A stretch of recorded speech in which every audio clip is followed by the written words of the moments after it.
One of the great things about connecting your email inbox to HubSpot is that it will automatically track and log the emails that you're sending out. So you don't have to manually do that. But if you're anything like me or any other normal person, sometimes there's email domains that you don't want to have logged to the CRM. And there is a way to stop this from happening. So you can do this for your personal email account, or you can do this as a team-wide setting. I'll show you how to do both here. To start, we're going to do this for your personal never log list. So you'll go into settings cog, you'll go to general, and then click on this email tab. You'll scroll down to the bottom here and you will see this never log option. Now, this is where you're going to enter those email domains or specific email addresses that you do not want to have emails logged and associated contacts within the CRM. So this is only going to be for you as a personal user.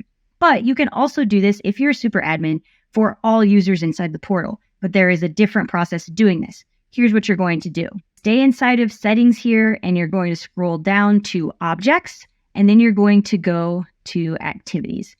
Once you go to activities, there's lots of different settings here that you can set up. But if you scroll down, you'll see a very similar never log section. Again, this is for super admins where you can set up email domains or specific email addresses that will not be logged to your CRM.